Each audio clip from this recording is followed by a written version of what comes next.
Hello বন্ধুরা, আমি মাফি। প্রতিদিন নতুন নতুন রহস্যময় মাফিয়া, হ্যাকার আর অবহেলার গল্প পেতে আমাদের চ্যানেলটি সাবস্ক্রাইব করে পাশে থাকবেন।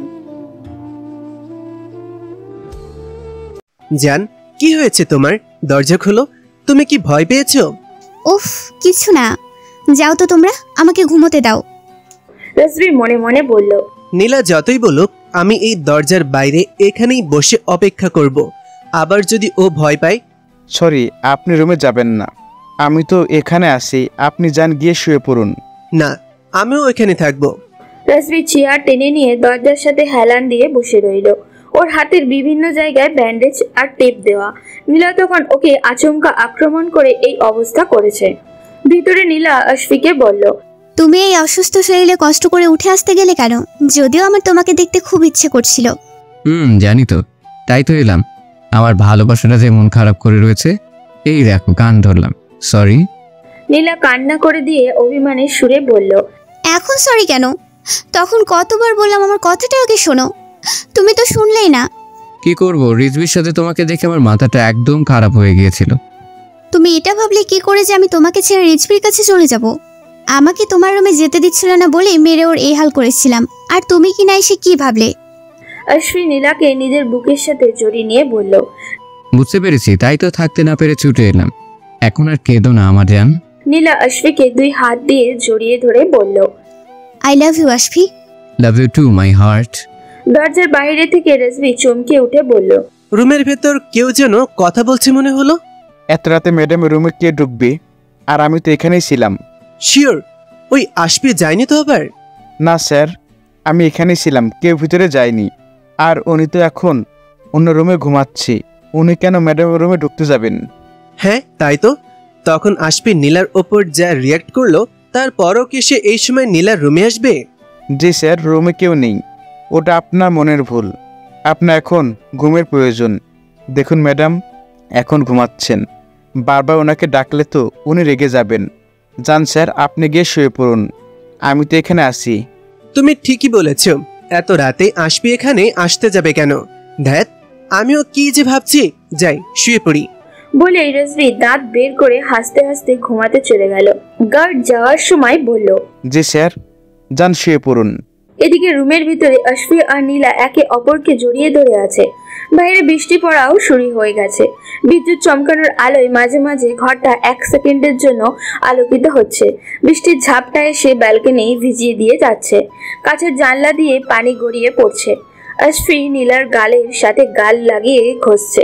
হঠাৎ জোরে কোথাও বাজ পড়ার শব্দে ভয় নীলা আশফিকে আরো শক্ত করে জড়িয়ে ধরল। ব্যালকনির দরজাটা এখনো খোলা বলে বৃষ্টির ঝাপটা আর শীতল বাতাসে সে রুমে ঢুকছে। রুমের লাইট অফ করা। বাইরে থেকে চাঁদের আলো যেটুকু এসে রুমের ভিতরে পড়েছে তা এক আলো ছায়ার খেলা তৈরি করেছে। এমন সময় বৃষ্টির শব্দে মন শীতল হয়ে আছে।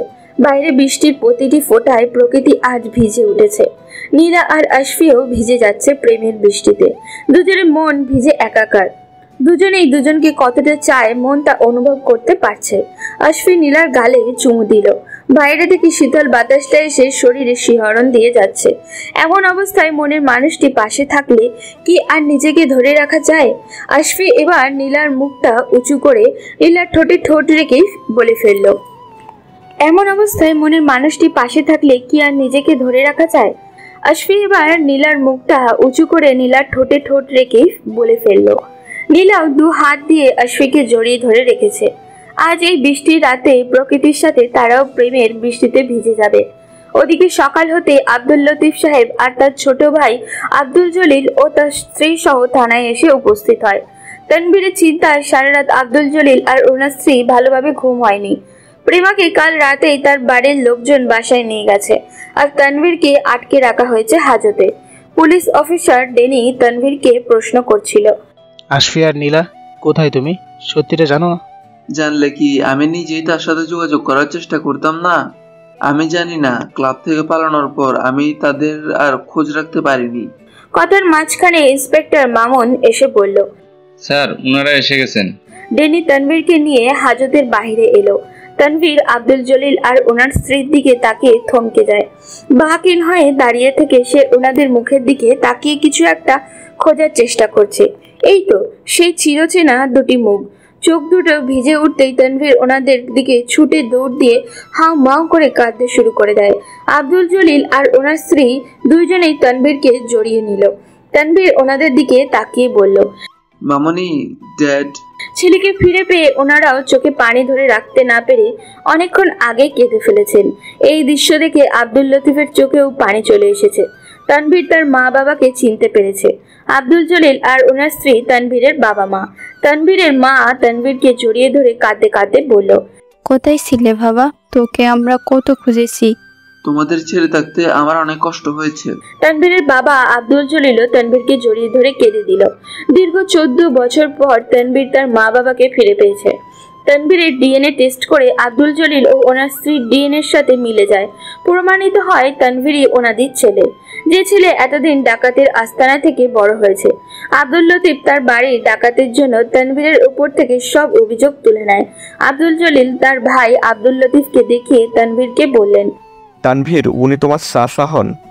তানভীর এবার আব্দুল লতিফের দিকে তাকিয়ে বলল, ক্ষমা করবেন চাচা যান, ওই দিনের ঘটনাটার জন্য আমি খুবই লজ্জিত। আব্দুল লতিফ তানভীরের পিঠে চাপড় দিয়ে বললেন, আরে সাব্বাস বেটা, ওই দিন ওই ঘটনা না ঘটলে তো তোকে আমরা ফিরেই পেতাম না। আব্দুল লতিফ এবার খুশি মনে তার ভাই, ভাবি আর ভাতিজা তানভীরকে নিয়ে থানা থেকে বের হয়ে তার বাড়ির দিকে রওনা দিলেন। এদিকে হোটেলের ভিতরে রাজবি অনেকক্ষণ ধরে নীলার রুমের দরজা নক করেই যাচ্ছে। নীলা, কোথায় তুমি? দরজা খুলছো না কেন? কিছুক্ষণ পর নীলা দরজা খুলে দিতেই রাজবি রুমের ভিতরে ঢুকে পড়ল। কি করছিলে? দরজা খুলতে এত সময় লাগলো যে? নীলা তার ভেজা চুলগুলো মুছতে মুছতে হেসে বলল, গুড মর্নিং। শাওয়ার নিচ্ছিলাম তাই দেরি হলো। নীলার কথায় রাজবি অনেক অবাক হয়। নীলা ওর সাথে হেসে কথা বলছে এবং গুড মর্নিং শুনে রাজবি রীতিমতো গলে গেল। সে ভেবে নিল নীলা হয়তো কালকের ঘটনার জন্য অনুতপ্ত। তোমাকে আজ এত খুশি খুশি লাগছে, কি ঘুম ভালো হয়েছে বুঝি? নীলা একটা মিষ্টি হাসি দিয়ে বলল, হ্যাঁ, আমার অনেক ভালো ঘুম হয়েছে। বৃষ্টির রাতে আমার খুব ভালো ঘুম হয়। ও রিয়েলি? কাল রাতে তোমার কি আশপির জন্য একটুও খারাপ লাগেনি? হঠাৎ করে নীলা মুখ ফসকে বলে ফেলল, রাতে তো আশফি আমার সাথেই ছিল। এই তোমার সাথে ছিল মানে? সাথে সাথে রাজবির মুখ কিশমিশের মতো শুকিয়ে গেল। ও নো, সরি, রাতে আশফি ওর রুমেই ছিল। তাহলে যে তুমি একটু আগেই বললে? ওটা মিস্টেক ছিল। ওর তখন মাথা খারাপ, সে কি আর আমার কথা ভাববে? রাজবি রুমের ভিতরে চারপাশে ভালো করে দেখে নিয়ে আশফির রুমের আশফিকে দেখতে চলে গেল। প্রেমার বাড়ির ড্রয়িং রুমে প্রেমার বাবা মা প্রেমাকে বলছে, তোকে আর আমরা বিয়ের জন্য জোর করব না। তুই যেদিন বিয়েতে মত দিবি সেদিনই আমরা তোর বিয়ে দেব এবং তোর পছন্দ মতো পাত্রের সাথেই আমরা তোর বিয়ে দেব। তবু আর এই বাড়ি ছেড়ে যাস না মা, আমাদের ছেড়ে যাস না। তোর চিন্তায় রাত দিন আমরা ঘুমাতে পারিনি। আমাকে তোমরা ক্ষমা করে দাও, আমি আর কখনো এমন করব না। প্রেমার বড় বোন প্রীতি ও বলল, কি রে, তোর পছন্দের কোনো ছেলে আছে কিনা? থাকলে আমাদের বল। থাক, ওরে আমরা এখন আর কোনো জোর করব না। ও সময় নিক, যেদিন ও নিজে থেকে মত দিবে সেদিন আমরা ওর বিষয়ে কথা বলবো। এখন আমার আম্মা জানটা কিছুদিন নিজের মতো থাকুক। পছন্দের ছেলের কথা শুনতেই প্রেমা তানভীরের কথা মনে হলো আর লজ্জায় লাল হয়ে উঠল। প্রেমার মা বলল, আমিও তাই বলি, মেয়ের বিয়েটা আরও কিছুদিন পরেই দেওয়া ভালো। বড় মেয়েটাকে তো বিয়ে দিয়ে বাড়িটা কেমন ফাঁকা ফাঁকা হয়ে গেছে। কিসের ফাঁকা? আমি এবার পাক্কা 2 মাস এই বাড়িতে থাকবো। তোমার জামাই একটা কাজে দেশের বাইরে যাবে, কয়েকদিন সেখানে থাকবে আর কাজের চাপে আমাকে সময়ই দেবে না। তখন শুধু শুধু ঝগড়া হবে, তাই এখানে থাকবো। প্রেমা খুশি হয়েই বলল, ওয়াও, সত্যি আপু, তাহলে তো খুব ভালো হবে। কি রে, তোর মন খুব উড়ুড়ু করছে মনে হয়, কাহিনী কি? রাতে আমাকে চুপি চুপি বলিস। লজ্জা পেয়ে প্রেমা নিজের ঘরের দিকে দৌড় দিল। রাজবি আশফির রুম থেকে ঘুরে এসে আবার নীলার রুমে এসে উপস্থিত হয়। সে নীলাকে পা থেকে মাথা পর্যন্ত তাকিয়ে তাকিয়ে দেখছে আর ভাবছে, যাই হয়ে যাক, নীলা আমার সাথে ভালোভাবে হেসে কথা বলেছে, তাই আমি এমন কিছু আর করব না যাতে আবার নীলা আমার উপর রেগে যায়। নীলা রাজবিকে তার দিকে তাকিয়ে থাকতে দেখে বলল, কি হলো, কোনো সমস্যা? রাজবি নীলার ভেজা চুল দেখে বলল, তোমাকে এত ফ্রেশ লাগছে কেন? আর তুমি বা এত সকাল সকাল গোসল করতে গেলে কেন? কেন, আমার গোসল নিয়ে কি সমস্যা? না মানে কাল তো তোমাকে কোনো কিছুই করানো যাচ্ছিল না, আর আজকে নিজে থেকেই করে ফেলেছো? তো রাজবি এবার বলেই ফেলল। আশফি কি সত্যি তোমার রুমে আসেনি? রাগে নীলা চোখ বড় বড় করে রাজবির দিকে তাকালো। রাজবি কিছু ভড়কে গিয়ে বলল, না মানে আমি সেরকম কিছু বলতে চাইনি। আসলে আশফির সাথে রাতে ওরকম একটা ঘটনা ঘটলো তো তাই বললাম। আমি ব্রেকফাস্ট করব, ক্ষুধা লেগেছে। এই দেখো কথায় কথায় ভুলে গিয়েছি, এক্ষুনি নার্স তোমার রুমে খাবার নিয়ে আসছে। রাজবি মনে মনে ভাবছে, যাক নীলা আমার সাথে স্বাভাবিকভাবে কথা বলছে, এবার তাহলে আমাকে নীলার মনের মতন হতে হবে, তাহলেই ব্যাস। উফ মাই নীলা, নীলা শুধু আমার হয়ে যাবে। তখনই রাজবির বডিগার্ড সবগুলো দাঁত বের করে হাসতে হাসতে বলল, স্যার আপনাকে কিন্তু আজ দারুণ হ্যান্ডসাম লাগছে। রাজবি চুল হাত দিতে দিতে বলল, লাগতেই হবে, তুমিও যাও ম্যাডামের খাবারের ব্যবস্থা করো। ওদিকে নীলা আয়নার সামনে সাজার জন্য বসলো। এটা দেখে রাজবির বুকের ভিতরে তোলপাড় করা শুরু করে দিল।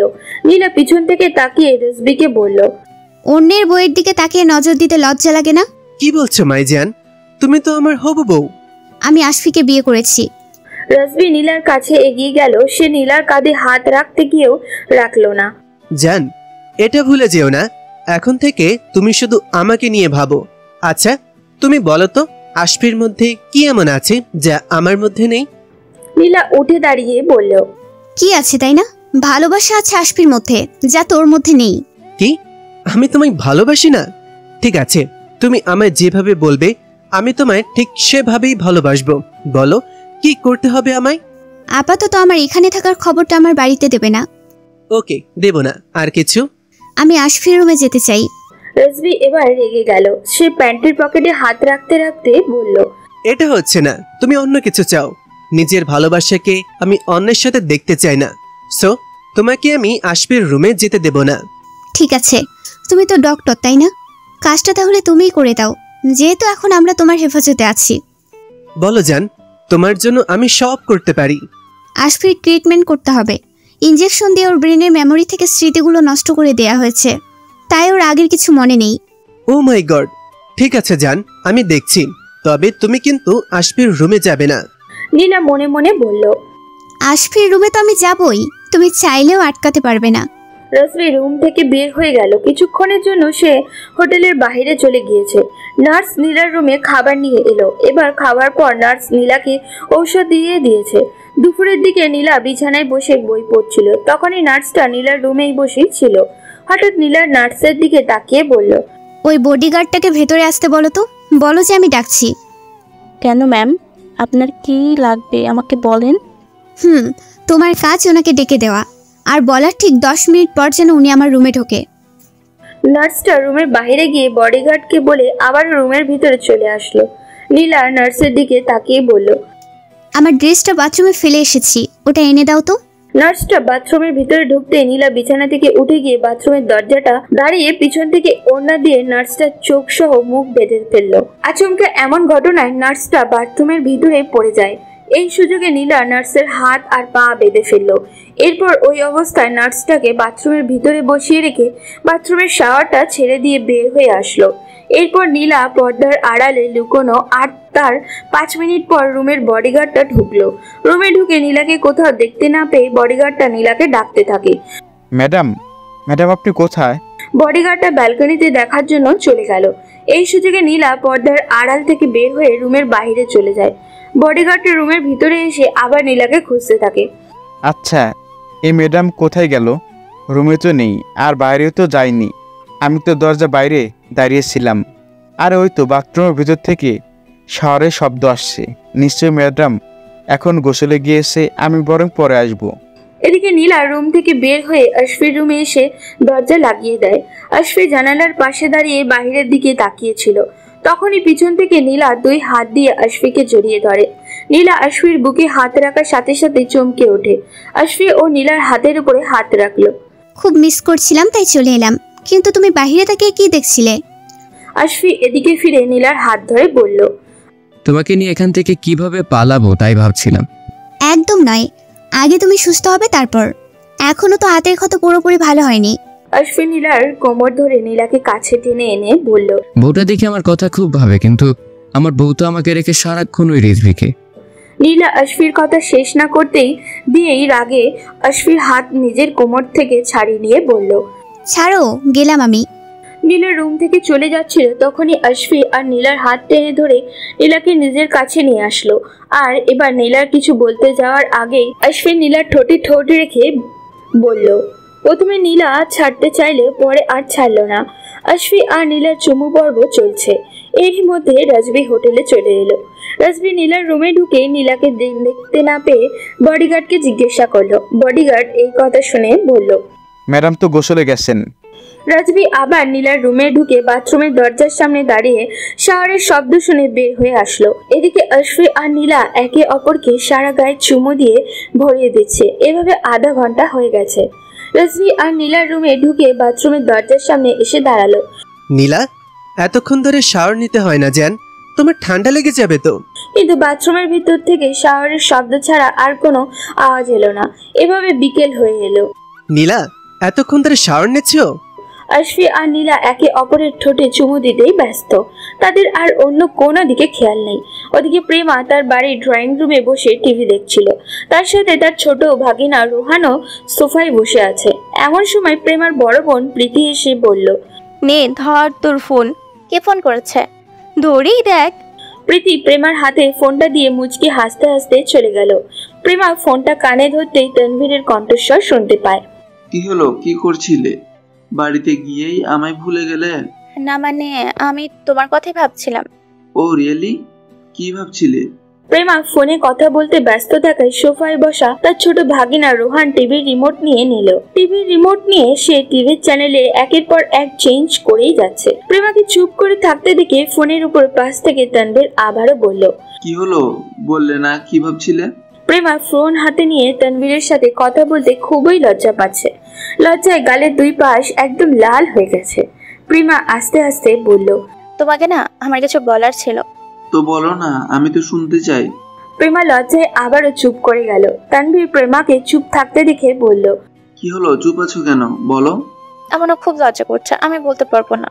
অপর পাশ থেকে তানভীর হাসতে হাসতে বলল, এত লজ্জা? আরে বলে ফেলো। আমি না তোমাকে আসলে তোমাকে আমি মানে। তানভীর ফোন হাতে নিয়ে হাসতে হাসতে শেষ। এরপর বলল, বলো, আমাকে কি? তখনই রোহানের চ্যানেল চেঞ্জ করার সময় এই গানটা টিভিতে বেজে উঠল। তোমাকে চাই আমি আরো কাছে, তোমাকে বলার আরো কথাই আছে, আমি বলতে পারি না মুখে তওবা তওবা, দিলে শরম লাগে উহু আহা, দিলে শরম লাগে উহু আহা। এই গানটা শোনার সাথে সাথে লজ্জায় প্রেমা চোখ দুটো বন্ধ করে ফেলেছে। সেই ফোনটা কানে ধরে জোরে জোরে হাঁপাচ্ছে। অপর পাশ থেকে তানভীর প্রেমার এই হাঁপানোর শব্দ শুনে বলল, কি হলো, তুমি এমন করছো কেন? লজ্জাতে প্রেমার আর কিচ্ছু বলতে না পেরে সোফার উপরে ফোনটা ওভাবেই রেখেই নিজের রুমের দিকে দৌড় দিল। ডাইনিং টেবিল থেকে প্রেমার বাবা, ভাবি আর বড় বোন প্রীতি প্রেমাকে এভাবে দৌড় দিতে দেখলো। ফোনের উপর পাশ থেকে তানভীর হ্যালো হ্যালো করে যাচ্ছে। দৌড়ে প্রেমা রুমে এসে দরজা লাগিয়ে দিয়ে বিছানায় এসে শুয়ে পড়ল। বিছানার উপরে শুয়ে লজ্জায় বালিশে মুখ গুজে দিল প্রেমা। লজ্জাতে বিছানার সাথে মিশে যেতে যেতে একবার কম্বলটা টেনে নিয়ে মাথা সহ পা পর্যন্ত সারা শরীর ঢেকে ফেলল।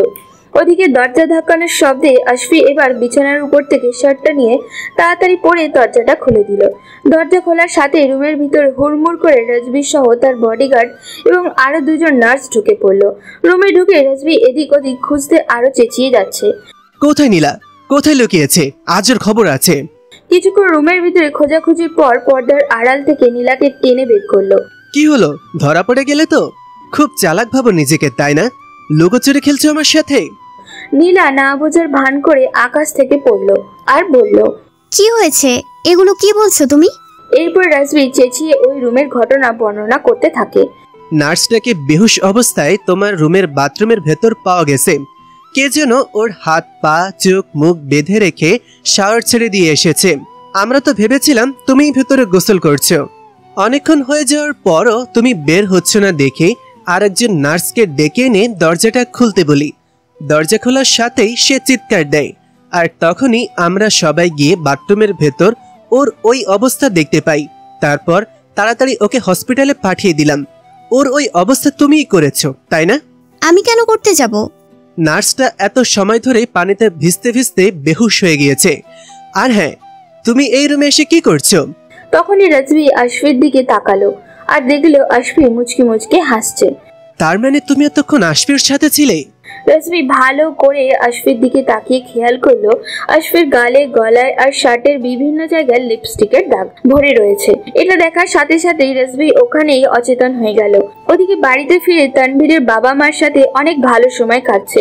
এতদিন ডাকাতের আস্তানায় থাকার কারণে তার আচার আচরণ অনেক পরিবর্তন চলে এসেছে। বাবা মা দেশের বাইরে থাকলেও এই দেশেও ওদের নিজস্ব বাড়ি রয়েছে।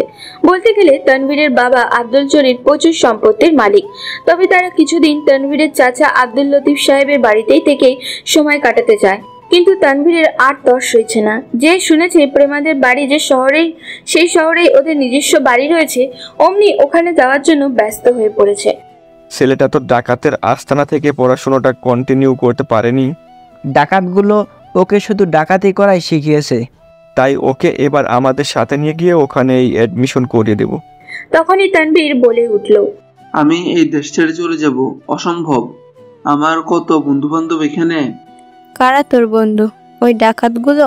ওদের জন্য তোর জীবনটাই তছনছ হয়ে গেছে, আর তুই বলছিস ওদের ছেড়ে যাবি না? আহা মামনি, তুমি বুঝতে পারছো না? ওদের মধ্যে আমার মতো আরেকজন আছে। সে হলো ডিটেকটিভ আশফি।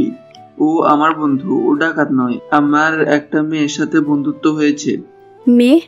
তানভীরের মাথা চুলকাতে চুলকাতে বলল, না মানে ওর নাম প্রেমা। প্লিজ মামনি, আমি এই দেশেই থাকতে চাই, আমাদের বাড়িতে। ওখানে চলো না তোমরা। তানভীরের মা এবার আব্দুল জলিলের দিকে তাকিয়ে বলেন, ওগো, এখন কি করবে? ছেলে তো কোনো কথাই শুনছে না। কি আর করবো, ছেলে যা চাই তাই করতে হবে। এতদিন পর ওকে ফিরে পেয়েছি। আমরা বাড়িতে ফিরেই ওর পড়াশোনার ব্যবস্থা ওখানেই করব। ওদিকে রাতে খাওয়া দাওয়ার সময় প্রেমার বোন প্রীতি খেতে খেতে বলল, কি রে, ওই তানভীর ছেলেটার সাথে পালিয়ে গিয়ে ওর মাথা নষ্ট করে দিয়েছিস নাকি? ও তোর ফোন নাম্বার আমার কাছ থেকে নিয়েছে, রাতে ফোন দিবে বলেছে, কি যেন জরুরি কথা আছে তোর সাথে। এই কথা শোনার সাথে সাথে প্রেমা লজ্জায় নিচে প্লেটের দিকে তাকিয়ে চুপি চুপি খেতে শুরু করলো। প্রেমার বড় ভাই পাভেল বলল, ছেলেটার বাবা তো হ্যাভি বড় লোক। এইরকম বড় লোকের ছেলে এতদিন ডাকাতের আস্তানায় ছিল, কি ভাগ্য, ভাবা যায়। লজ্জায় প্রেমা এক পায়ের পাতা অন্য পায়ের উপর দিয়ে পা মোছড়াচ্ছে। আর প্রেমার মা বলল, এতদিনে আল্লাহ ছেলেটার উপর রহম করছে, তাই তো সবশেষে পরিবারের কাছে ফিরে যেতে পারলো। ছেলেটা কি সুন্দর দেখতে। বয়সটাও তো অল্প। আমাদের প্রেমার সাথে কিন্তু মানাবে বেশ। বড়লোকের একমাত্র ছেলে, এত তাড়াতাড়ি প্রস্তাব পাঠানো কি ঠিক হবে?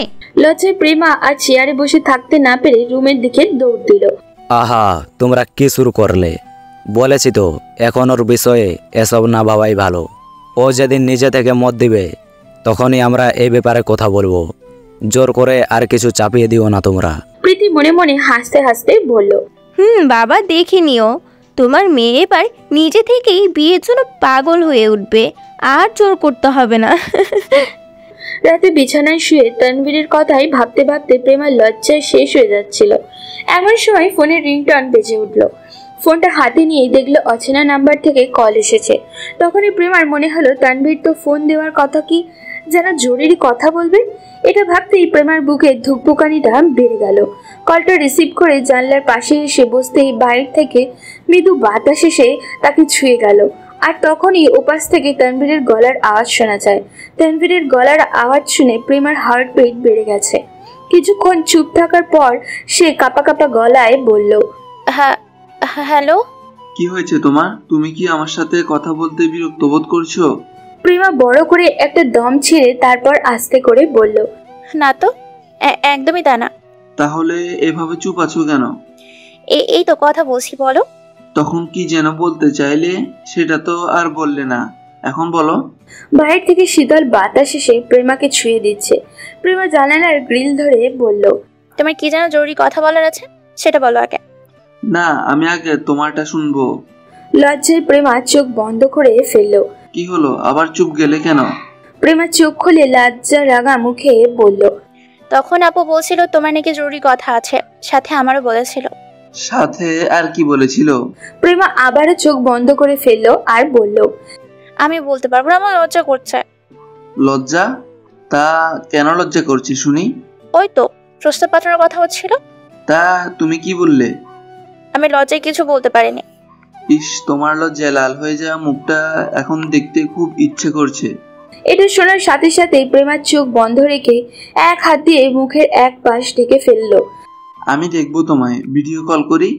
লজ্জায় প্রেমা মুখের উপরে এক হাত সরিয়ে জানলার গ্রিলটা শক্ত করে ধরে বলল, কিছু বলছো না যে?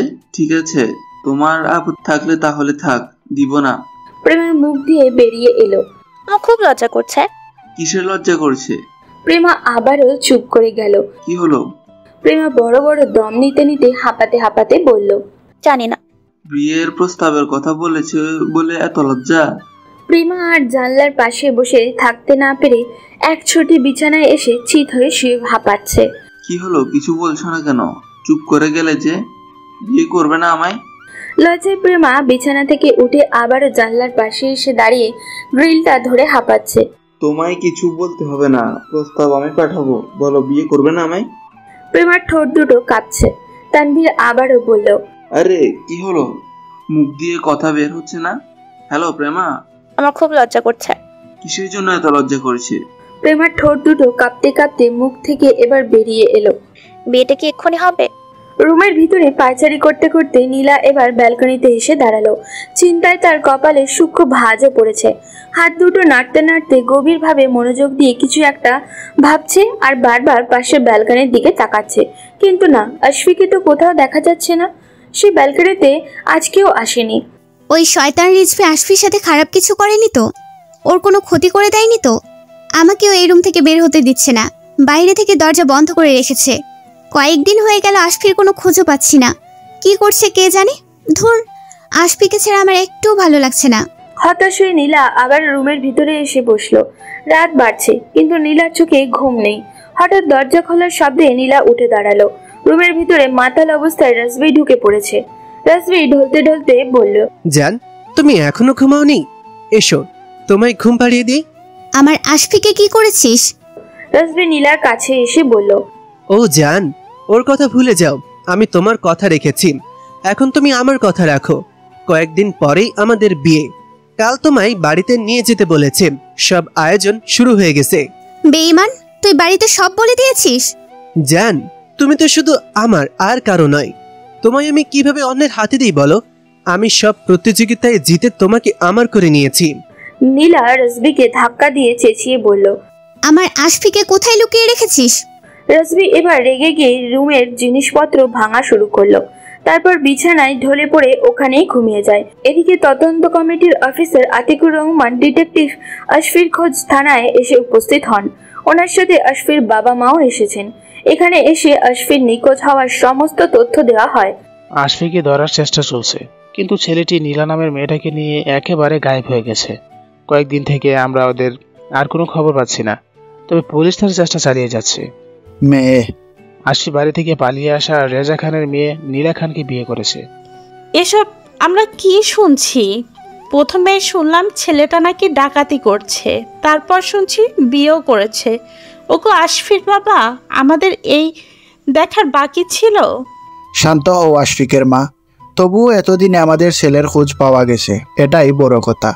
অফিসার, যেভাবেই হোক আমার ছেলেকে আমি ফেরত চাই। আমরা চেষ্টা করছি। সময়টা এখন সকাল 11:30। রাজবির হাতে থাকা ইঞ্জেকশনটা আশফির শরীরে পুশ করে দিল। এটাই শেষ ডোজ। আশফিকে বিছানায় শুয়ে রাখা হয়েছে, সাথে স্যালাইনও চলছে।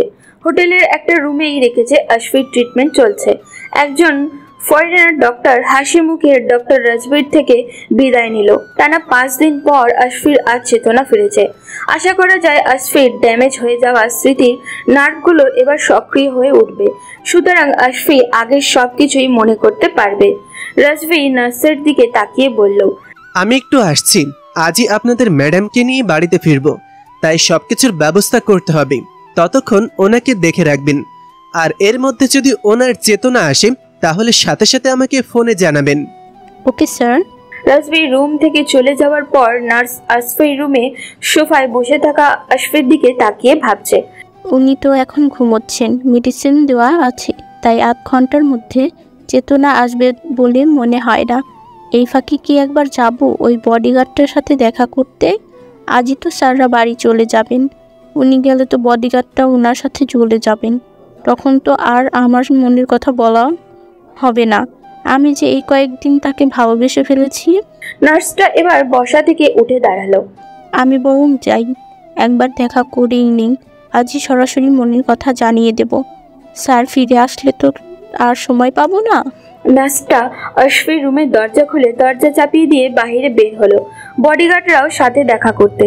ওদিকে এই সময় প্রেমা নিজের রুমে শুয়ে বই পড়ছিল। তখনই হঠাৎ ঝড়ের গতিতে প্রীতি রুমের মধ্যে ঢুকে পড়ল। রুমে ঢুকেই প্রেমার হাত ধরে টেনে ধরে বলল, তুই এখনো শুয়ে আছিস? আরে কখন রেডি হবি? প্রেমা বইটা বিছানার উপরে রেখে বলল, কেন আপু, কি হচ্ছে? প্রীতি প্রেমাকে ধাক্কা দিয়ে হাসতে হাসতে বলল, তানভীরের বাবা মা তোকে দেখতে এসেছে, সাথে তো তানভীরও এসেছে। কি বলছিস এসব? তখনই ড্রয়িং রুমের দরজা থেকে কথাবার্তা আর হাসাহাসির আওয়াজ শোনা যাচ্ছে। ওই যে এবার শুনতে পেলি তো? এখন যা, একটা নতুন জামা পরে তাড়াতাড়ি রেডি হয়ে ড্রয়িং রুমে চলে আয়। সেই সময় রুমের ভিতরে প্রেমার ভাবি এসে বলল, আরে ছেলেটা কতক্ষণ অপেক্ষা করবে? খেতে বলছি কিন্তু সে খাবার হাতে নিয়ে শুধু এদিক ওদিক তাকিয়ে কাকে যেন খুঁজেই যাচ্ছে। দয়া করে নন্দিনী এবার তাকে দর্শন দিয়ে আসুন। তা যা বলেছ ভাবি। লজ্জারাঙা মুখে প্রেমা তাড়াতাড়ি বিছানা থেকে উঠে বাথরুমের দিকে দৌড় দিল। প্রেমার দৌড়ের দেওয়ার দেখে প্রীতি আর ভাবি একসাথে হেসে ওঠে। ওদিকে দুপুর গড়িয়ে এসেছে, বাইরে সূর্য এখন মাথার উপরে। রুমের ভিতরে আশফি আস্তে আস্তে চোখ মেলে তাকালো, তারপর উঠে বসে মাথাটা ঝাঁকিয়ে নিয়ে শার্টটা খুলে বাথরুমের ভিতরে চলে যায়। বাথরুমের ভিতরে ঢুকেই শাওয়ারটা ছেড়ে দিল। আশফির পুরো শরীর ভিজে যাচ্ছে। হাত দিয়ে চুলগুলো কিছুক্ষণ নাড়ার পর শাওয়ার ছাড়া অবস্থাতেই চোখ মেলে তাকায় সে। চোখ দুটো লাল হয়ে আছে, মনে হচ্ছে চোখ থেকে ক্রমাগত অগ্নিবর্ষণ হচ্ছে। ওদিকে নার্সটা রাজবীর বডিগার্ডের সাথে হাত ধরে হোটেলের ছাদে যাওয়া মাত্রই উভয়ের মধ্যে গভীরভাবে চুমু খাওয়া শুরু হয়ে গেল। এদিকে রুমের ভিতরে নীলা ড্রেস চেঞ্জ করার সময় দরজায় নক পড়ে। বিরক্তির ভঙ্গিতে তাড়াতাড়ি ড্রেসটা পরতে পরতে চেঁচিয়ে বলল, উফ, কে শান্তি মতো একটু রেডিও হতে পারে না? জামার পিছনের চেইনটা ভালোভাবে লাগাতে লাগাতে দরজার কাছে এগিয়ে গিয়ে দরজা খুলতেই আশফিকে দেখতে পায় সে। আশফি দরজার সামনে দাঁড়িয়ে আছে। আশফিকে দেখা মাত্রই নীলা ঝাঁপিয়ে পড়ে আশফিকে জড়িয়ে ধরল। আশফি, আশফি তুমি এসেছো? আশফিও শান্তভাবে দাঁড়িয়ে থেকে 2 হাত দিয়ে নীলাকে জড়িয়ে বুকের সাথে জড়িয়ে নিল। পরক্ষণে নীলা আশফিকে ছেড়ে দিয়ে করিডোরের আশেপাশে ভালো করে তাকিয়ে খেয়াল করলো এখানে কোনো নার্স বা বডিগার্ড কেউই নেই। আশফি নীলার হাত টেনে ধরে নীলাকে রুমের বাইরে বের করলো। এসব জানা আমাদের কাজ নয়, এখন চলো আমার সাথে। আশফি নীলাকে করিডোর দিয়ে টেনে নিয়ে যাচ্ছে, তখন নীলা বলল, আরে কোথায় নিয়ে যাচ্ছো? আশফি রেগে পেছনের দিকে তাকিয়ে বলল, কেন, এই রিজভির সাথে থাকতে কি খুব ভালো লাগছে? তাহলে থাকো, আমি আমার কাজে গেলাম। এই দেখো, তুমি রাগ করছো কেন? তুমি পাতালে নিয়ে গেলেও আমি সেখানে যেতেও রাজি আছি, কিন্তু কিসের কাজের কথা বলছো? যে কাজ করব বলে একদিন বাড়ি থেকে বেরিয়েছিলাম, কিন্তু সেটা করে আর বাড়ি ফিরতে পারিনি। মাঝপথে নিজেই ফেসে গেছি। এবার ইনভেস্টিগেশনের কাজটা সম্পূর্ণ করে তবেই বাড়ি ফিরবো। নীলা বড় করে হা করে উত্তেজিত হয়ে বলল, মানে আশফি তুমি সবকিছু মনে করতে পেরেছো? এবার আমার মিশন সাকসেসফুল হবেই, আর তুমিও তোমার বাড়ি ফিরবে। আশফি আবারও নীলাকে টেনে নিয়ে যাচ্ছে, তখন নীলা হাঁপাতে হাঁপাতে বলল, আশফি আমি এখনই বাড়ি যেতে চাই না, তাহলে রিজভির সাথে আমার বিয়ে দিয়ে দেবে। প্লিজ এটা বোঝার চেষ্টা করো, আমি তো এই কারণেই বাড়ি থেকে পালিয়ে এসেছি। কিন্তু তোমাকে নিয়ে তো আমি কাজে যেতে পারবো না। মিশন না শেষ করে আমি আমার বাড়িতেও ফিরছি না। আমাকে ওদের আস্তানা খুঁজে বের করে সব কয়েকটাকেই ধরতে হবে। আমিও তোমার সাথে যাব। মাথা খারাপ নাকি? ডাকাতগুলো ভয়ঙ্করভাবে ক্ষেপে আছে তোমার উপর। তুমি ওদের লন্ড ভন্ড করে দিয়েছো। আমি তোমাকে কোনো বিপদে ফেলতে চাই না। আমি যাবই, তোমার কাজ শেষ না হওয়া পর্যন্ত আমিও বাড়ি যাব না। দেখবে ঠিকই তোমাকে খুঁজতে পিছু পিছু আবার বের হয়েছি। বুঝেছি তুমি আমাকে ঝামেলাতে ফেলেই ছাড়বে। এখন আমাকে বউ নিয়ে গোয়েন্দাগিরি করতে হবে। মেজাজটা এমনিতেই বিগড়ে আছে। দেখো আশফি, তোমার এই অ্যাডভেঞ্চারে আমি কি তোমার সাথে থাকতে পারি না? অবশ্যই পারেন ম্যাডাম, এখন তাড়াতাড়ি চলুন। আশফি আর নীলা হোটেলের নিচতলায় কাউন্টারে আসতেই ওরা আটকে দিল। আশফি হোটেলের ম্যানেজারকে বলল, এক্সকিউজ মি, আমি কি একটা ফোন করতে পারি? ম্যানেজার আশফিকে ফোনটা দেয়। তারপর আশফি ফোনে কার সাথে যেন কথা বলার পরেই হোটেলের সামনে একটি জিপ চলে আসে এবং ম্যানেজার ও যেতে দেয়। ওদিকে প্রেমা একটা 3 পিস পরে রেডি হয়ে আয়নার সামনে বসে সাজুগুজু করছে। তখনই রুমের ভিতরে প্রেমার ভাবি এসে বলল, তানভীর তোমাকে শাড়ি পরতে বলেছে, ও তোমাকে শাড়ি পরা অবস্থায় দেখতে চায়। প্রেমা অবাক হয়ে পিছনে ফিরে বলল, এখন কখন শাড়ি পরবো? দেরি হয়ে যাবে তো। সমস্যা নেই, ওনারা সবাই অপেক্ষা করছেন, আমি তোমাকে শাড়িটা তাড়াতাড়ি পরিয়ে দিচ্ছি। মনের মানুষ যেভাবে দেখতে চায় সেভাবেই সেজে যাও না। লজ্জায় প্রেমার চোখ দুটো নিচের দিকে নামিয়ে নিল। প্রেমার ভাবি প্রেমাকে শাড়িটা পরিয়ে দিচ্ছে। সেই সময় প্রেমার বোন প্রীতি এসে বলল, হয়েছে শাড়ি পরানো, এবার তাড়াতাড়ি ওকে নিয়ে এসো, ওনারা লাঞ্চ করতে আসবেন। তাড়াহুড়ো করে শাড়িটা পরানোতে শাড়ির আঁচলটা আর সেটে পেন দিয়ে আটকানো হলো না। প্রেমাকে প্রীতি ওভাবেই নিয়ে গেল। প্রেমাকে দেখা মাত্রই তানভীর হা হয়ে মুগ্ধ নয়নে ওর দিকে চেয়ে আছে, চোখের পলক যেন পড়ছেই না। প্রেমা তানভীরের দিকে তাকাতেই ওর চোখের সাথে চোকাচোকি হয়ে গেল। লজ্জায় প্রেমার গাল দুটো লাল হয়ে আছে। ওখানে উপস্থিত প্রেমার বাড়ির সদস্য হাসাহাসিতে তানভীরের হুঁশ হয়। তখন খেয়াল করলো সবাই ওদের দিকেই তাকিয়ে আছে। সাথে সাথে তানভীরের একটু লজ্জা পেয়ে মুচকি হেসে প্রেমার দিক থেকে চোখ সরিয়ে নেয়। প্রেমা তানভীরের বাবা মার সাথে কথা বলল। ওনারা প্রেমাকে পছন্দ করেছেন। তারপর ওনারা সবাই খেতে বসে প্রেমা খাবার পরিবেশন করছে আর তানভীর তখন চোখ তুলে বারবার প্রেমার দিকে তাকাচ্ছে। লজ্জায় প্রেমার হাত দুটো কাঁপছে। ওদিকে হোটেলে ফিরে রাজবীর মাথা নষ্ট হয়ে গেছে। আশফি নীলাকে নিয়ে চলে গেছে শুনে রাজবী বডিগার্ডের গাড়ি নিয়ে বেরিয়ে পড়লো। গাড়ির ভিতরে রাজবী উত্তেজিত হয়ে ছটফট করছে। এটা আমি কি করলাম? নিজের পায়ে নিজেই কোড়াল মারলাম। আশফি নিজের সবকিছু ফিরে পেয়ে আমার নীলাকেও এবার নিজের করে নেবে। ও শিট ম্যান, আমি এটা কি করলাম? এবার আমি কি করব? আকাশে মেঘ করেছে, চারিদিকে অন্ধকার হয়ে আসছে। কিছুক্ষণের মধ্যেই বৃষ্টি চলে এলো।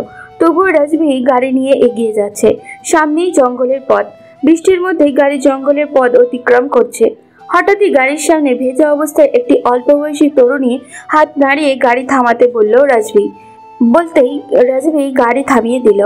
এদিকে প্রেমার বাড়ির সবার খাওয়া দাওয়া করেই বিকাল হয়ে গেল।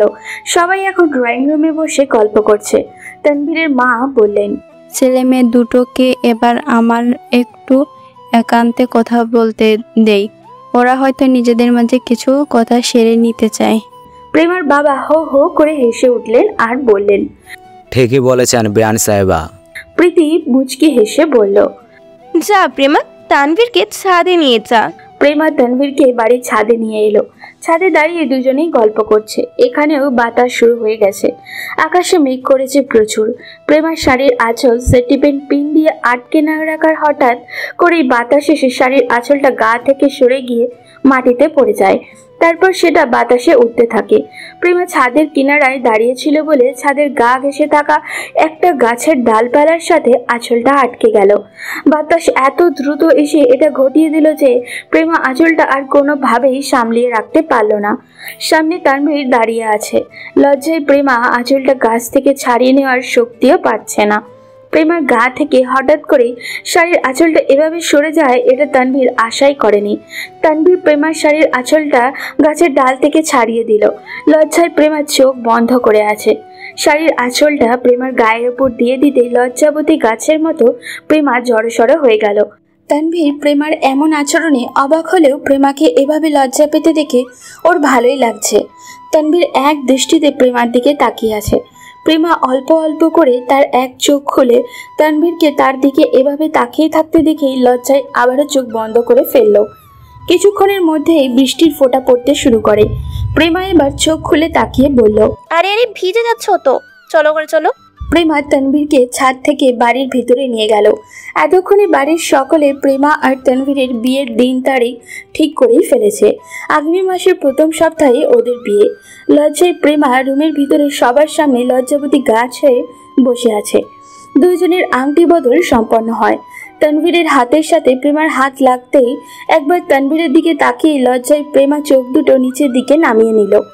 এরপর সকলের সাথে কথা বলে সন্ধ্যার দিকে তানভীর মাইক্রো নিয়ে প্রেমাদের বাড়ি থেকে বেরিয়ে পড়ল। প্রেমা নিজের রুমে এসে আয়নায় নিজের লজ্জামাখা মুখটা দেখেই লজ্জাতে 2 হাত দিয়ে মুখটা ঢেকে ফেলল। বৃষ্টি হয়ে আবহাওয়া ঠান্ডা হয়ে আছে, পিচ ঢালা রাস্তা ভেজা। রাস্তার উপর দিয়েই তানভীরদের গাড়ি এগিয়ে চলেছে। গাড়িতে বসে তানভীর শুধু প্রেমার কথা ভেবে মুচকে মুচকে হাসছে। প্রেমার লজ্জামাখা মুখটা তানভীরের সামনে ভেসে উঠেছে। গাড়ি নির্জন রাস্তা আসতেই হঠাৎ কিছু বুঝে ওঠার আগেই একদল ডাকাত আক্রমণ করে বসে, সব কিছু ছিনিয়ে নিয়ে গেল।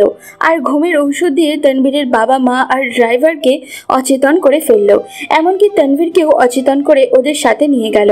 এদিকে জিপের ভিতরে নীলা আশফির দিকে তাকিয়ে আশফির পরিবর্তনগুলো লক্ষ্য করছে। আশফি তার পাশে বসা ওর বন্ধু আরিয়ানকে বলল, তোদের মাথায় এটা কেন আসলো না যে ডাকাতের রহস্য উদ্ঘাটনের জন্য আশফির নিখোঁজ হওয়ার সাথে ওই ডাকাতদেরই হাত আছে? আমরা তো ভাবতেই পারিনি এমন কিছু ঘটে গেছে। নীলা মনোযোগ দিয়ে ওদের কথাগুলো শুনছে আর আরিয়ান বলল, এখন কোথায় থেকে শুরু করবি, ভাবলি কিছু? জঙ্গলের আস্তানা তো ভেঙে গেছে, এখন নিশ্চয়ই ওরা অন্য কোথাও ঘাটি গেড়ে ঘাপটি মেরে আছে। সামনের রাস্তায় জ্যামের কারণে চলন্ত জিপ থেমে গেল। তখনই 2 পাশ দিয়ে পুলিশের গাড়ি এসে জিপটা আটকে দেয়। পুলিশ অফিসার ডেনি পুলিশের গাড়ি থেকে নেমে জিপের দরজা খুলে বলল, মিস্টার আশফি, অনেক খেল দেখিয়েছো, এবার থানায় চলো। থানায় গিয়ে আশফি ওর বাবা মাকে দেখতে পায়। আশফির মা দৌড়ে গিয়ে আশফিকে জড়িয়ে ধরে। এতদিন কোথায় ছিলি বাবা আমাদেরকে ছেড়ে? বাবা মাকে ফিরে পেয়েও আশফিও ইমোশনাল হয়ে পড়ে। আশফির বাবা বললেন, আমাদের ছেলে ফিরে এসেছে, দেখেছো আশফিকের মা, তোমাকে বলেছিলাম না আশফিককে এবার পাওয়া যাবে। আমি ওই দিন ঠিকই বুঝেছিলাম, ওই ডাকাতগুলোর সঙ্গে আমাদের বাড়িতে আশফি এসেছিল। আশফি ওর সাথে ঘটে যাওয়া সমস্ত ঘটনাগুলো সবাইকে খুলে বলল। আরিয়ান আর আশফির নিখোঁজ হওয়া তদন্তকারী আতিকুর রহমানও এখানে উপস্থিত আছেন। সবটা শুনে বিষয়টা এবার বুঝতে পারে সবাই। তারপর আশফির সব শেষে বলল নীলাকে বিয়ে করার কথা। আশফির বাবা মা এবার অবাক হয়ে নীলার দিকে তাকায়। নীলা ওনাদের সাথে কথা বলতে যাবে এমন সময় নীলার বাবা মাও থানাতে এসে উপস্থিত হলো। মেয়ের খবর পেয়ে ওনারাও এখানে ছুটে এসেছেন। থানা থেকে সব ঝামেলা মিটিয়ে নিয়ে আশফির বাবা মা আশফিকে বাড়ি নিয়ে যাচ্ছেন। নীলাকে ওর বাবা বাড়ি ফিরিয়ে নিয়ে গিয়েছে। থানা থেকে যাওয়ার সময় নীলা শুধু বারবার আশফির দিকে তাকিয়েছিল। তখন আশফি বলল, এখন বাড়ি যাও, সময় হলে আমি নিজেই তোমাকে ফোন করব। ওদিকে রাজবীর বডিগার্ডকে ওরা গাড়ি সহ পুলিশ উদ্ধার করেছে। বডিগার্ডের চেতনা আসার পর সে পুলিশকে জানায়, আমরা গাড়ি নিয়ে ম্যাডামকে খোঁজার জন্য বেরিয়েছিলাম। জঙ্গলের রাস্তা আসতেই একটা মেয়ে গাড়ির সামনে এসে পড়ল। গাড়ি থামতেই মেয়েটি স্যারকে বলল বৃষ্টির মধ্যে গাড়ি পাচ্ছে না, তাই তাকে একটু লিফট দিতে। স্যার মেয়েটাকে গাড়ি তুলতে বলল। কিছু দূর যাওয়ার পর আমার নাকে কিছু একটা দিতেই আমি ঘুমিয়ে যাই। তারপর আমার কিছু মনে নেই। স্যারকে মনে হয় ওই মেয়েই কিছু করেছে। স্যারকে আপনারা খুঁজে বের করুন। রাজবীর নিখোঁজ হয়েছে, পুলিশও ওকে খুঁজে বের করার চেষ্টা চালিয়ে যাচ্ছে। তানভীরের বাবা মাকেও পুলিশ গাড়ি সহ উদ্ধার করেছে। চেতনা আসার পর তানভীরের বাবা মা খুব ভেঙে পড়লেন। তানভীর আবারও নিখোঁজ। সময় রাত 2টা। আশফি বাড়িতে এসে ফ্রেশ হয়ে খাওয়া দাওয়ার পর নিজের রুমে শুয়ে আছে। ইতিমধ্যে তানভীরের আর রাজবীর নিখোঁজ হওয়ার সংবাদটা শুনে আশফিও চিন্তিত হয়ে গেছে। এখন আমাকে ঘুমোলে চলবে না, বাড়ির সবাই এতক্ষণে হয়তো ঘুমিয়ে গেছে। এটাই সুযোগ, আমাকে এক্ষুনি বেরিয়ে পড়তে হবে, নয়তো সকাল হলে কেউ আমাকে বাড়ি থেকেই বের হতে দেবে না। আশফি বিছানা থেকে উঠে আরিয়ানকে ফোন দিয়ে বাড়ির সামনে জিপ নিয়ে আসার জন্য বলল। এরপর আশফি সব কিছু গুছিয়ে নিয়ে রেডি হয়ে নীলাকে ফোন দেয়। কয়েকবার ফোন বাজার পর নীলা ঘুমের মধ্যেই ফোন রিসিভ করলো। হ্যালো, কে? তাড়াতাড়ি রেডি হয়ে নাও, আমি তোমার বাড়ির সামনে আসছি। নীলা ঘুমের মধ্যেই বলল, তুই কে রে? তুই আসবি তো আমার রেডি হতে হবে কেন? আমি খোলামেলা ঘুমাচ্ছি, ঘুমোতে দে। নীলা, আমার নামও জানিস দেখছি। নীলা, আমি আশফি। আশফি? নীলার এবার ভালো করে কণ্ঠস্বর খেয়াল করে দেখলো আশফি ফোন করেছে। নীলা উত্তেজিত হয়ে শোয়া থেকে উঠে বসে বলল, আশফি তুমি এত রাতে? হ্যাঁ আমি। তাড়াতাড়ি রেডি হয়ে থেকো, আমি জিপ নিয়ে তোমার বাড়ির সামনে এসে অপেক্ষা করছি। কিন্তু কেন? আমরা কি আবার পালাবো? ও নো, তুমি আমার সাথে যাবে বলেছিলে না? আমরা এক্ষুনি বেরিয়ে পড়ছি। সকাল হলে আর বাড়ি থেকে বের হতেই পারবো না, তাই রাতের বেলা লুকিয়ে বের হতে হচ্ছে। নীলার এতক্ষণ হুঁশ হয়ে চোখ খোলে। ও, তার মানে অ্যাডভেঞ্চার। আমি যাব। আসছি, এখন রাখছি, বাই। নীলা বিছানা থেকে উঠে রেডি হওয়া শুরু করলো। ড্রেস চেঞ্জ করে সাজগোজ করাও শুরু করে দিয়েছে ও। এরই মধ্যে আশফির ফোন আসে। নীলা ব্যালকনিতে এসে রাস্তায় আশফিকে জিপ সহ থাকতে দাঁড়িয়ে দেখলো। এরপর দড়ি দিয়ে দোতলার ব্যালকনি থেকে নিচে নেমে আসে আশফি। নীলাকে দেখা মাত্রই বলল, তুমি কি দাওয়াত খেতে যাচ্ছ? এত সাজগোজ করেছো কেন? নীলা এগিয়ে এসে আশফির শার্ট ধরতে ধরতে আশফির দিকে এক দৃষ্টিতে তাকিয়ে বলল, কেন বউ দেখতে মন চায় না বুঝি? মন ভরে দেখো। বাতাসে নীলার চুলগুলো উঠছে। নীলা এভাবেই গায়ে হাত দেওয়া আশফির ঘরে চলে গেল। আশফি ও নীলার কোমর ধরে নীলাকে আরো কাছে টেনে এনে নীলার ঠোঁটে চুমু দিতে যাবে, তখনই জিপের ভেতরে থেকে আরিয়ান কাশি দিয়ে উঠল। আর সাথে সাথে আশফি নীলাকে ছেড়ে দিয়ে সরে দাঁড়ালো। আশফি নীলার দিকে তাকিয়ে বলল, আসুন ম্যাডাম, উঠে পড়ুন। নীলা আর আশফি জিপে উঠলে আরিয়ান জিপ স্টার্ট দিয়ে দিল। ওদিকে সময় সকাল 9টা। তানভীরের নিখোঁজ হওয়ার সংবাদ শুনে রাতের বেলা প্রেমা বাড়ি থেকে পালিয়েছিল। ওদিকে নীলার বাড়ি রীতিমতো হইচই শুরু হয়ে গেছে। নীলার বাবা আশফিদের বাড়িতে ফোন করে জানাতে পারে যে আশফিও কাউকে কিছু না বলে চুপি চুপি রাতের বেলা বাড়ি থেকে বেরিয়ে গেছে।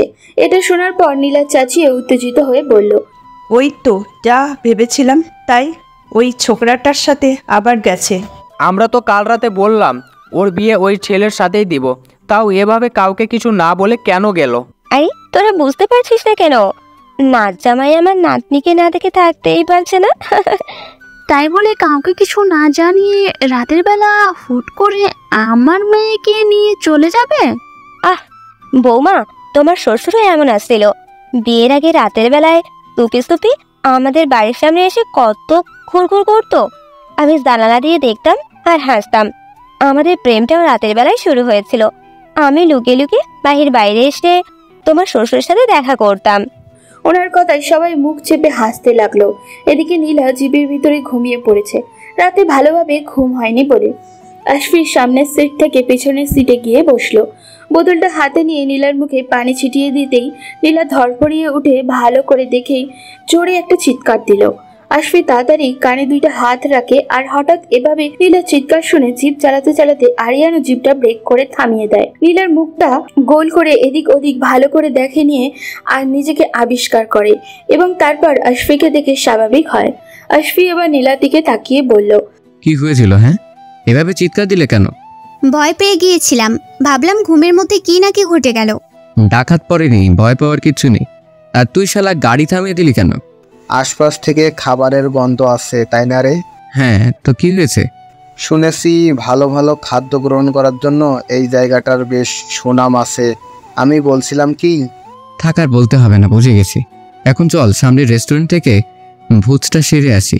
আশফি নীলার দিকে তাকিয়ে বলতেই লাগলো। এরপর তিনজনে রেস্টুরেন্টের ভিতরে ঢুকে যায়। খাওয়া দাওয়ার পর বের হওয়ার সময় হাত ধরে ফেললো। নীলা কিছু বলতে যাবে তার আগে আশফি নীলার ঠোঁটে চুমু দিয়ে দেয়। এটা দেখে আরিয়ানও ওখানে আর দাঁড়িয়ে না থেকে জিপের দিকে এগিয়ে যায়। ডার্লিং, তোমার জন্য একটা গিফট আছে। এই সময়ে হঠাৎ গিফট? বউকে গিফট দেওয়ার আবার কোনো সময় অসময় আছে নাকি? আশফি পকেট থেকে একজোড়া সুন্দর ইয়াররিং বের করে নীলার কানে পরিয়ে দিল। এরপর নীলা হাসতে হাসতে আশফির হাত ধরে জিপে উঠে বসে। আরিয়ানও ওদের রোম্যান্স দেখে মুখটা প্যাঁচার মতো করে আছে। ওকে এভাবে তাকিয়ে থাকতে দেখে আশফি হাসতে হাসতে বলে উঠল, কি আরিয়ান, হিংসে হয়? এর আগে তো কখনো অভিযানের সময় তোকে এত রোমান্টিক হতে দেখিনি। কত মেয়ে তোর গার্লফ্রেন্ড হতে চেয়েছে, কিন্তু তুই পাত্তাও দিসনি। আর এখন? আশফি হাসতে হাসতে বলল, তখন বউ ছিল না, আর এখন বউ আছে। ওদিকে রজবি দড়ি দিয়ে খুঁটির সাথে বেঁধে রাখা হয়েছে। সামনে দাঁড়িয়ে ডাকাত সদর চেঞ্জ বলল, তুই নিজের খুব চালাক মনে করস, তাই না? তুই আমার শিকার কাইরা নিয়ে অন্য জায়গায় চালান করছস। এখন ভালোই ভালোই বইলা ফালা, ওই বদমাইশ আশফি আর হেরলগে মাইয়াটা কোথায়? রাজবি চেঁচিয়ে বলল, সেটা জানলে তো আমি ওদের কাছে আগে পৌঁছে যেতাম। চেঞ্জ এবার রেগে গিয়ে ওদের চেলাদের দিকে তাকিয়ে বলল, ওই তোরা দে তো বেটাকে দুটো কেলিয়ে। দুটো চেলা রাজবির কাছে আসতেই রাজবি চেঁচিয়ে বলল, আমি সত্যি জানি না ওরা কোথায়। কাল ওরা হোটেল থেকে পালিয়েছে। চেঞ্জ চেয়ারে বসতে বসতে বলল, তুই আমার ঘরে বোকা ভাবছস? তুই সেদিন ওদের বাঁচাইয়া নিয়ে গিয়া হোটেলে তুলছস, না হলে বেত্তমিজ আসে ফিরে ওই দিনই খতম করে দিতাম। আর ওই মাইয়াডারে টোপ হিসাবে রাইখা দিয়া ওর বাড়ি সহ ডাকাতি করতাম, বেশ বড় দাও মারতাম। তুই শালা সব বেচতে দিলি, এখন ওদের আবার অন্য কোথাও চালান করে দিছস। রাজবিও রেগে গিয়ে বলল, আর তুই শালা বলদের বাচ্চা, আমাকে খামোখাই ধরে নিয়ে এসেছিস। তখনই মোহন ডাকাত এসে রাজবির গালের এক পাশে একটা ঘুষি বসিয়ে দিল, আর সাথে সাথেই রাজবির গালের এক পাশটা ফুলে লাল হয়ে যায়। এই সময় সেদিন বৃষ্টির মধ্যে রাজবির গাড়ির সামনে চলে আসা সেই সুন্দরী তরুণীটি বলে উঠল, আমি তো আমার কাজ করে দিয়েছি, এবার আমার বাবাকে আর আমাকে তোমরা ছেড়ে দাও। সর্দার, এই ভুল জীবনেও করিয়েন না, এদের ছেড়ে দিলে ওরা পুলিশে গিয়ে খবর দেবে। তরুণী অহনা চেঁচিয়ে বলল, তোমরা তো কথা দিয়েছিলে এই ছেলেটাকে তোমাদের কাছে ধরে আনার ব্যবস্থা করতে পারলে আমাদের তোমরা ছেড়ে দেবে, তাহলে এখন কেন কথা রাখছো না? ডাকাত সর্দার চেঞ্জ হো হো করে হেসে উঠে বলল, বোকা মাইয়া, ডাকাতের কথার আবার কোনো মূল্য আছে নাকি? তোদের বাড়ি ডাকাতি করে, এবার তোদের টোপ হিসাবে ব্যবহার করবো আমরা। এটা বলেই মোহন ডাকাত সহ চালাগুলো সবাই একসাথে হাসতে থাকে। পাশে বেঁধে রাখা তানভীর চিৎকার করতে বলতে থাকে, ছেড়ে দে আমাদের, না হলে তোদের জন্য এবার জম হয়ে আসছে। এইখানে তোদের খোঁজ কেউ পাইব না। যেতে যেতে হঠাৎই আশফি কিছু একটা খেয়াল করে আরিয়ানকে জিপটা থামাতে বলে। কি হয়েছে রে? আশফি কপালে সূক্ষ্ম ভাঁজ রেখে সামনের দিকে তাকিয়ে বলল, ওটা কাল্লু না? তাই তো মনে হচ্ছে, তাহলে এক্ষুনি ব্যাটাকে পাকড়াও করতে হবে। আশফি তাড়াতাড়ি জিপ থেকে নেমে ওটার পিছনে ছুটল। ওর পিছনে আরিয়ান আর নীলাও দৌড়াচ্ছে। কিছু দূর যাওয়ার পর আশফি ওকে ধরে ফেললো। ওকে ধরতেই কিল ঘুষি দিতে শুরু করেছে। তারপর বলা শুরু করলো, ও ব্যাটা এখানে এসে গুড়গুড় করছিলি কেন? নতুন কোনো টোপ খুঁজতে বেরিয়েছিস নিশ্চয়ই। বল তানভীর কোথায়, আর তোরা কোথায় ঘাটি গেড়েছিস? আমি কিছুই জানি না, আমার সাইডে দেন। তুই ব্যাটা সব জানিস? কিল ঘুষি খেতে খেতে সে সব বলে দিল। মার খেয়ে আধমরা হয়ে এবার সে বলল, আর মাইরেন না, চলেন আমার লগে, আমি নিয়ে যাইতাছি। আশফিরা জিপ নিয়ে জঙ্গলের দক্ষিণের শেষ সীমান্তের কাছাকাছি চলে এলো। আরিয়ানা তখন বলল, এই জঙ্গলের ভিতরে জিপ নিয়ে আর ঢোকা যাবে না মনে হচ্ছে, আমাদের হেঁটে যেতে হবে। সবাই জিপ থেকে নেমে হাঁটা শুরু করলো। কিছু দূর যাওয়ার পর হঠাৎ কিছু বুঝে ওঠার আগেই কারা যেন ওদের উপরে ঝাঁপিয়ে পড়ে। আশফি আর আরিয়ান রিভলভার বের করে গুলি চালাতেই সবগুলো পালিয়ে যায়। তখন আশফি হঠাৎ বলল, নীলা, নীলা কোথায় গেল? ও তো এখানেই ছিল। ও শিট, ওকেও নিয়ে গেছে। সে তো এই ব্যাটাও পালিয়েছে। আমরা তো জানতেই পারলাম না যে ওদের ঘাটিটা কোথায়। তাহলে এখন উপায়? উপায় একটা আছে। পালিয়ে যাবে কোথায়? মানে? তাড়াতাড়ি ল্যাপটপটা বের করে নেটওয়ার্ক সেট কর। আমি তখন নীলার গায়ে ক্যামেরা লাগিয়ে দিয়েছি। লাবণ্য পার্লারে বসে সাজগোজ করতে করতে ডেনিকে ভিডিও কল করলো। ডেনিও রিসিভ করতে করতে বলল, জান, আমায় কেমন লাগছে দেখো তো। বিয়ের রিসেপশনের দিন আমি কিন্তু এই সাজটাই সাজবো। ডেনি মুগ্ধ দৃষ্টিতে লাবণ্যকে দেখতে দেখতে বলল, ডিয়ার, তুমি তো মধুর চেয়েও বেশি মিষ্টি, খুব সুন্দর লাগছে তোমায়। লাবণ্য ডেনিকে একটা ফ্লাইং কিস দিয়ে বলল, আচ্ছা এখন রাখি, বাসায় গিয়ে কথা হবে, বাই। লাবণ্য ওই অবস্থায় পার্লার থেকে বের হয়ে বাসার দিকে রওনা হলো। ওই সময় ডেনির ফোনে কল আসে। ইন্সপেক্টর ফোন করেছে। ডেনি ফোন রিসিভ করতেই সে বলে উঠল, স্যার, একটা নিউজ আছে। আমরা এবার শব্দপেশে রাস্তার মোড়গুলো দাঁড়িয়ে নজর রাখছিলাম, তখন একটা মেয়ে রাস্তার ওই পথে আসতেই কারা যেন ওকে মাইক্রোতে তুলে নিয়ে গেল। মেয়েটাকে দেখে প্রেমার মতোই লাগছিল, আর উনি তো বাড়ি থেকে আবার পালিয়েছেন। ডেনি উত্তেজিত হয়ে বলল, এখন কোথায় আছো তোমরা? আমরা গাড়ি নিয়ে ওই মাইক্রোটাকে ফলো করছি। সো গুড, আমি এক্ষুনি আসছি। ওদিকে লাবণ্য পার্লার থেকে বের হয়ে কিছু দূর যাওয়ার পর ওর গায়ের গহনার উপরে ডাকাতের চোখ পড়লো। সাথে সাথে ওরা ফলো করা শুরু করলো, আর নির্জন রাস্তা আসতেই ওকে অ্যাটাক করে অচেতন করে নিয়ে চলে যায়। ওদিকে নীলাকেও খুঁটির সাথে বেঁধে রাখা হয়েছে, আর তার পাশে প্রেমাকেও এনে বাঁধা হলো। চেঞ্জ হাসতে হাসতে বলল, যাক, ভালোই হইল, এইবার সব কয়টারে এক এক জায়গায় টোপ হিসেবে ব্যবহার করবো। তানভীর প্রেমাকে এখানে দিকে অবাক হয়ে বলল, তুমি জান, তুমি এখানে কিভাবে? প্রেমাও কাঁদতে কাঁদতে করুণ গলায় বলল, আমি তো তোমার খোঁজে বাড়ি থেকে বেরিয়েছিলাম। এটা শুনে চেঞ্জ উচ্চস্বরে অষ্ট হাসিতে ফেটে পড়ল। লাইলি মজনু, হ্যাঁ লাইলি মজনু। আরেকটা কই ওই বেতমিজ আশফি? ওকে আনতে পারেনি, গুলি চালাচ্ছিল তাই পালিয়ে আসতে হয়েছে। রাজবি নীলার দিকে তাকিয়ে বলল, নীলা মাইজান, তোমার কষ্ট হচ্ছে তাই না? তখনই কয়েকজন ডাকাত সদস্য একজনকে টানতে টানতে এখানে নিয়ে এলো, তার হাত দুটো পিছনে দড়ি দিয়ে বাঁধা। সর্দার সেই তখন থেকে এই পুলিশটা বাড়ির বাহিরে ঘুরঘুর করছিল। নীলা অবাক হয়ে ওদিকে তাকিয়ে বলল, ডেনি, এই তোরা এরও বাইদা ফেলা আর লক্ষ্য রাখ বাহিরে আর কেউ আছে কিনা। মোহন ডাকাত ডেনিকে বাঁধতে বাঁধতে বলল, অনেক খেল দেখিয়েছো পুলিশ মশাই, এবার আমাদের কেরানি বুঝবে। নীলা এদিক ওদিক তাকানোর সাথে সাথে ইয়াররিং এর ভিতরে ক্যামেরাটাও এদিক ওদিক ঘুরে, এর ফলে ল্যাপটপের ভিতরে আশফি এতক্ষণ ওদের সবাইকে দেখতে পেয়েছে। কিছু বুঝলি? ওর ইয়ারিং এর মধ্যে ক্যামেরা লুকোনো আছে। বাড়ির দেয়ালের রং দেখে মনে হচ্ছে পুরনো বাড়ি, চেনা চেনা লাগছে, কোথায় যেন এমন দেখেছিলাম।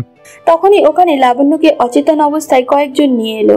ওকে দেখে আশফি বলে উঠল, ও মাই গড, এরা সব জায়গাতেই বড় সড়ো দাও মারা শুরু করেছে, তাই কাউকেই বাদ দেয়নি। ভালো করে দেখি জায়গাটা কোথায়। ডেনি লাবণ্যকে এখানে নিয়ে আসতে দেখে আটকে উঠল। কিছুক্ষণের মধ্যেই লাবণ্যের চেতনা আসতেই চোখ খুলে নিজেকে খুঁটির সাথে হাত পা বাঁধা অবস্থায় আবিষ্কার করলো। এ কি, আমি কোথায়? এরা কারা?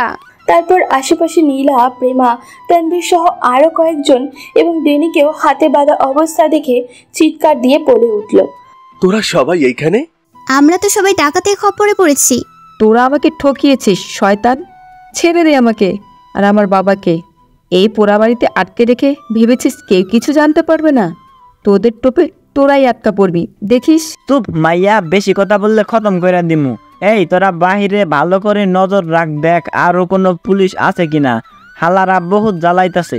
আশফি ল্যাপটপে দেখতে দেখতে বলে উঠল, পেয়েছি, এটা তো সেই পোড়া বাড়িটা, জঙ্গল পেরিয়ে কয়েক কিলোমিটার দূরে। আরিয়ান চল তাড়াতাড়ি।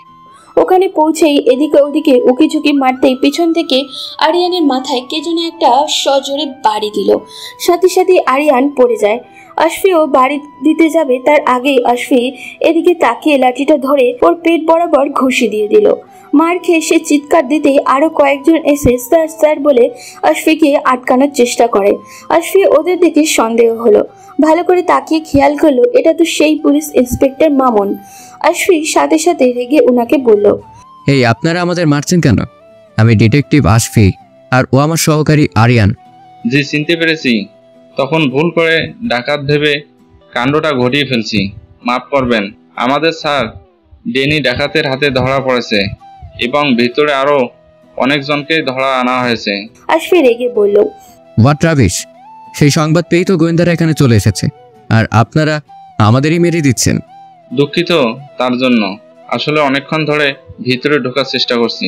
অপ্রস্তুত থাকায় হঠাৎ সেই সময় মতো কতগুলো ডাকাত এসে আশফি আর আরিয়ান সহ ইন্সপেক্টর এবং কয়েকজন পুলিশ এখানে এসেছিল, সবগুলোকে একসাথে বেঁধে ভেতরে নিয়ে যাওয়া গেল। অপ্রস্তুত থাকায় হঠাৎ সেই সময় কতগুলো ডাকাত এসে আশফি আর আরিয়ান সহ ইন্সপেক্টর এবং কয়েকজন পুলিশ এখানে এসেছিল, সবগুলোকেই একসাথে বেঁধে ভিতরে নিয়ে গেল। চিন্স এবার মহা খুশিতে হাসতে হাসতে বলল, এইবার সব খেল খতম, হা হা হা হা হা, আজ সব কটা মরবি। ভয়ে এক একজনের মুখ শুকিয়ে গেছে। নীলা আশফির দিকে তাকিয়ে বলল, এবার কি হবে আশফি? আমরা তো সবাই ধরা পড়ে গেছি। কিন্তু আশফি হাসতে হাসতে বলল, কি আর হবে, ডাকাতির সব খেল খতম হবে। মানে পুলিশের ফোর্স এলো বলে আমি ভদ্রভাবে খাতির যত্ন করে সবাইকে একসাথে নিয়ে যাওয়ার সুন্দর ব্যবস্থা করেছি। এই ছোকরা, এইসব তুই কি বলছিস? হ্যাঁ, তোমরা বোধহয় ভুলে গিয়েছিলে আশফিকে দিয়ে ডাকাতি করালো। আমি কিন্তু গোয়েন্দা আশফি, এত কাঁচা কাজ আমি করি না। তোমরা ভাবলে কি করে আমি এখানে নিজে থেকে ধরা পড়ার জন্য আসবো? তখনই এক ডাকাত সদস্য দৌড়ে ভিতরে এসে বলল, সর্দার, পুলিশ বাহিনী চারিদিক থেকে ঘিরে ফেলেছে, এখন আর পালানোর কোনো উপায় নাই সর্দার। এবার নীলা বলে উঠল, ঘুঘু দেখেছো? ঘুঘুর ফাঁদ দেখোনি সোনারা, এবার দেখবে। চিন্স এবার রেগে মোহন ডাকাতের দিকে গুলি ধরে বলল, তোরে আগে খতম করে দেই। এই তোর বুদ্ধিতেই আমি এই হানে ঘাটি গাইরা ভুল করছি। মোহন ডাকাতকে শুট করার আগে হুড়মুড় করে অনেকগুলো পুলিশ ভিতরে ঢুকে পড়ল। আজ আর কেউ পালাতে পারল না। ডাকাত দলের সবাইকে ধরে পুলিশ গাড়িতে ওঠালো। ওদের সবাইকে নিয়ে যাওয়ার পর আরিয়ান আশফিকে বলল, এটা কিভাবে হলো? পুলিশ কিভাবে জানলো? ক্যামেরার ফুটেজ শুধু আমরা নই, পুলিশেরাও দেখতে পেয়েছে। আমি আগে থেকেই পুলিশের ফোর্স বাহিনীকে খবর দিয়ে রেখেছিলাম। আমাকে আর তোকে ফুটেজে দেখা মাত্রই অ্যাকশন নিয়ে নিয়েছে। ক্যামেরা? এখানে ক্যামেরা কোথায়? ও মাইজান, মূল্যবান কাজটা তুমিই তো করেছো, থ্যাংক ইউ। ওটা তোমার ইয়ারিংয়ের ভেতর। আশফি নীলার কাছে এসে নীলাকে জড়িয়ে ধরলো এবং নীলাকে জড়িয়ে ধরে চুমু দিয়ে বলল, থ্যাংক গড তুমি সেফ আছো। নীলা ও আশফিকে জড়িয়ে ধরে চুমু দেওয়া শুরু করলো। ডেনি লাবণ্যর কাছে ছুটে গেল, প্রেমাও দৌড়ে চলে গেল তানভীরের কাছে। চুমু পর্ব চলছে এখন। আরিয়ান লজ্জায় ওদিক থেকে মুখ ঘুরিয়ে নিয়ে বলল, প্রেম দেখি জমজমাট। রাজবীর মনটা খারাপ, মনে হয় মুখ শুকিয়ে যায়। আহানের বাবা সেই সময় রাজবীর দিকে তাকিয়ে বলল, তুমি অনেক ভালো ছেলে বাবা, যদি আপত্তি না থাকে আমার মেয়ে অহনার সাথে তোমার বিয়ে দিতে চাই। আহানা লাজুক দৃষ্টিতে রাজবীর দিকে তাকায়। আরিয়ান হাসতে হাসতে বলল, আরে মশাই, আপনিও বিয়েটা সেরে ফেলুন, দেখছেন না এখানে প্রেম কেমন জমে গেছে। নীলা আর আশফি এদিকেই আসছিল। রিজি ভাই অযথাই আমাদের পিছনে আর না ছুটে নিজের বিয়েটা এবার করে ফেলুন, অন্যর বউয়ের দিকে নজর না দিয়ে নিজের বউয়ের দিকে মন ভরে তাকান। এটা শুনে সাথে সাথে রাজবী অহনার দিকে তাকিয়ে ওর হাতটা ধরে নিজের হাতে নিয়ে নিল, আর তারপর অহনার বাবার দিকে তাকিয়ে বলল, আমি ওকে আমার জীবনসঙ্গী করতে রাজি আছি। এখন আপনি বাড়িতে ফিরে বিয়ের দিন তারিখ ঠিক করবেন। ওখানে উপস্থিত সবাই একসাথে হেসে উঠল। এরপর সবাই স্টেশনে চলে আসে। আজকে ট্রেনে করে হই হুল্লোড় করে একসাথে সবাই বাড়ি ফিরবে। স্টেশনে আশফির বাবা মা এসে হাজির হয়েছে। আশফিও অবাক হয়ে ওর মা বাবার দিকে তাকিয়ে বলল, তোমরা এখানে? তুই হুট করে কাউকে কিছু না বলে বাড়ি থেকে পালিয়ে গিয়ে তারপর বৌমাকে নিয়ে চম্পট দিতে পারিস, আর আমরা হুট করে চলে আসতে পারি না? কিন্তু তোমরা কিভাবে জানলে আমরা এখানে? তখনই আরিয়ান বলে উঠল, আমি বলেছি। আশফির মা এবার নীলার কাছে এসে আশফির দিকে তাকিয়ে বললেন, তুই কি ভেবেছিস আমার বৌমাকে নিয়ে এভাবে পালিয়ে বেড়াবি আর আমরা কিচ্ছু জানতে পারবো না? ব্যান্ডটা কি ভাববে বলতো? আর পালাতে হবে না, সামনের সপ্তাহে তোদের বিয়ের দিন ঠিক করা হয়েছে, অনুষ্ঠান করেই বৌমাকে আমাদের বাড়িতে নিয়ে আসছি। এরপর তিনি নীলার দিকে তাকিয়ে বললেন, কি বৌমা তুমি কি বলো? নীলা মাথা নেড়ে জবাব দিল, জি, আমি তো আপনাদের বাড়ি যাওয়ার জন্য এক পায়ে রাজি। আশফির মা হেসে বললেন, ইস কি মিষ্টি আমার বৌমাটা। আশফিও হাসতে হাসতে বলল, দেখতে হবে না বউটা খাস। সবাই এবার একসাথে হেসে উঠল। তখন আশফির বাবা বললেন, তোরা ট্রেনে করে মজা করতে করতে আয়, আমরা গাড়ি নিয়ে এসেছি, ওটাতে করেই বাড়ি ফিরবো। আশফির বাবা মা গাড়ি করে বাড়ির দিকে রওনা হলেন। সবাই স্টেশনে দাঁড়িয়ে ট্রেন আসার জন্য অপেক্ষা করছে। হঠাৎ করেই প্রেমা বলে ফেলল, আমাদের 3 বান্ধবীর বিয়ে যেহেতু সামনেই হচ্ছে, তাহলে আমরা হানিমুন সবাই একসাথেই যেতে পারি। ও ইয়েস, গ্রেট আইডিয়া। লাবণ্য আর ডেনিও ওদের সাথে যেতে চাইলো। নীলা আশফির হাত ধরে দাঁড়িয়ে আছে। কিছুক্ষণের মধ্যেই ট্রেন এসে গেছে। সবাই নাচতে নাচতে মজা করতে করতে ট্রেনে উঠেছে। সবার আজ বাড়ি ফেরার পালা। ট্রেন এগিয়ে চলতে শুরু করলো। সেই সাথে সবাই সামনের দিকে এগিয়ে যাচ্ছে তাদের নতুন জীবন শুরু করার আহ্বানে। চলতে থাকুক এভাবেই তাদের জীবন। আজ এই পর্যন্ত, দেখা হবে পরবর্তী কোনো গল্পতে। সেই পর্যন্ত সবাই ভালো থাকবেন এবং সুস্থ থাকবেন। আল্লাহ হাফিজ।